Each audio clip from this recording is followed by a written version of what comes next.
accompagné. Personne pour répondre à nos questions. Quand? Comment? As-tu souffert? Est-ce que ça s'est passé dans ton sommeil? Est-ce ton cœur, débordant de générosité, d'écoute, d'attention aux autres, qui a lâché?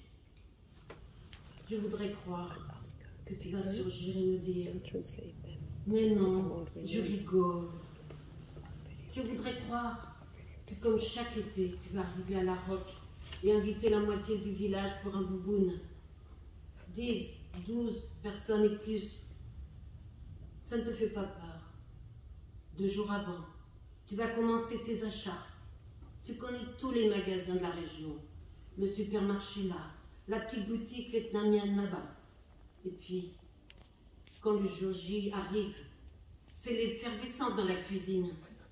Couper les carottes comme ci, les concombres comme ça, la salade, la menthe, les pousses de soja, faire cuire les nouilles, piler les cacahuètes, préparer la sauce, découper la viande. Heureusement, tu as des petites mains, souvent Janine et moi. Et toi, tu papillonnes au milieu de tout ça, réalises tout à coup qu'il manque quelque chose, qu'il n'y en a pas assez. Non, René, il ne manque rien. Il y en a plus qu'assez, dira Janine. Et puis il fait sortir les bols. La place manque, ça fume, ça boue, ça s'égoutte, ça gesticule, se presse, s'emballe. Les bols s'emplissent, mais attention, dans un certain ordre. Les invités arrivent, c'est un joyeux bordel dans la cuisine, mais un enchantement à table.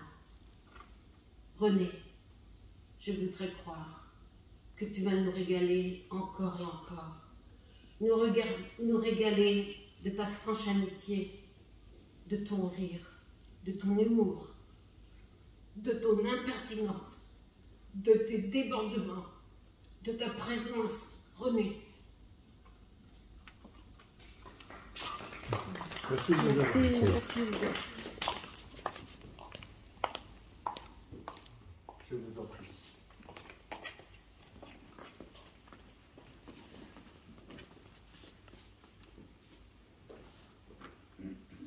Elle n'est plus, Marie-Thérèse et moi, on peut pas encore l'admettre, l'accepter. Notre amitié était si ancienne, si profonde, si évidente, allant de soi, comme l'air qu'on respire, mais c'est quand l'air vient à manquer qu'on ressent combien il nous est essentiel. Quand on était resté quelques semaines sans se voir, Marie-Thérèse te disait « Les petits René, qu'est-ce qu'ils deviennent ?» Mais en fait, René est en nous. Nous nous ressourcerons toujours à son immense générosité si discrète, exprimée avec tant de pudeur, cachée derrière tant d'humour, porteuse de tant de gaieté explosive, à son humanité si simple, quelquefois brute, mais si solide. René, oui, tu continues à vivre en nous, on ne peut pas se passer de toi.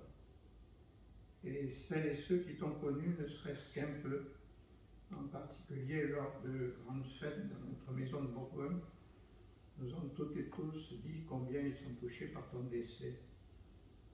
Par exemple, notre grande vieille amie Aïcha nous a envoyé un message d'Algérie, nous disant combien elle était meurtrie par la nouvelle de ton décès, parce que tu étais pour elle un frère.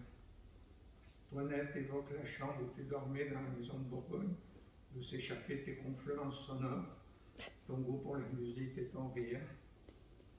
Serge t'évoque comme quelqu'un d'un peu secret, un peu solitaire au fond, mais qui aimait voir les autres heureux, et donc aller vers eux, en particulier en offrant ses services de DJ à nos fêtes pour faire danser. Charlotte t'envoie ce message.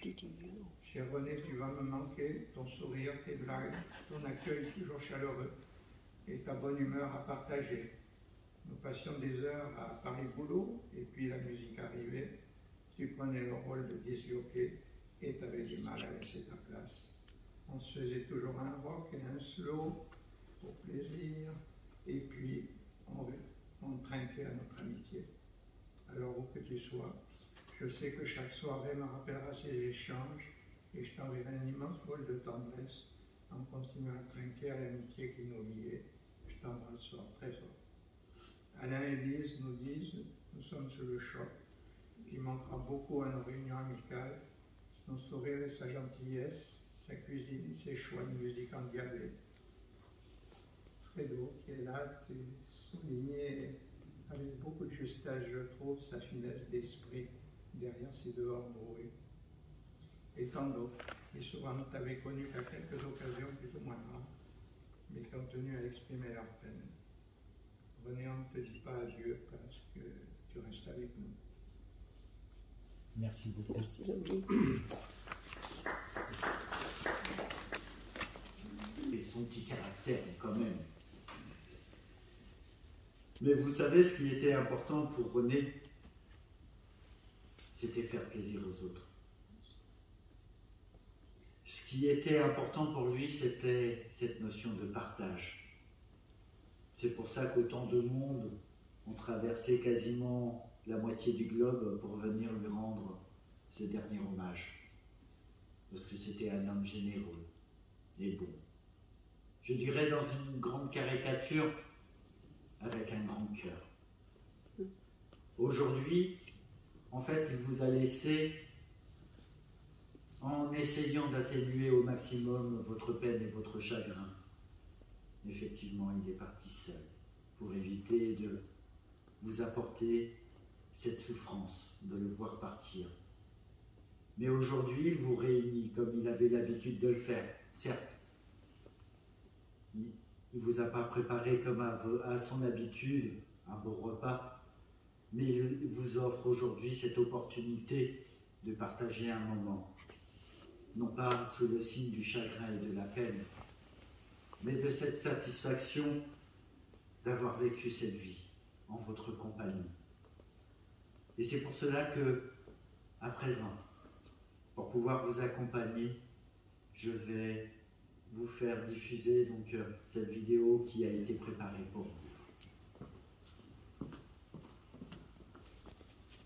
Il y a quelques années, grâce à Claude, Marc et Mireille, nous avons passé d'agréables moments ensemble. Tu as fait connaissance avec leur bande de copains, Jacques, Gisèle, Nicole, Christian, Janine et les autres, avec qui tu es devenu ami.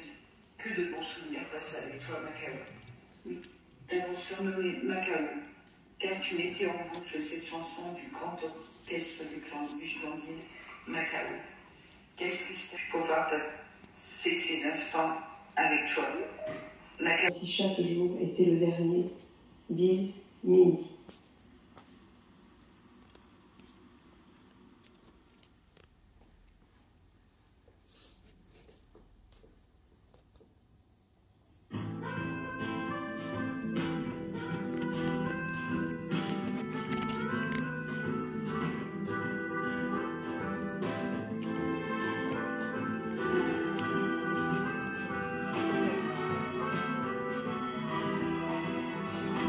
Soleil noir, route sur la vallée, cheminée muette, portail verrouillé.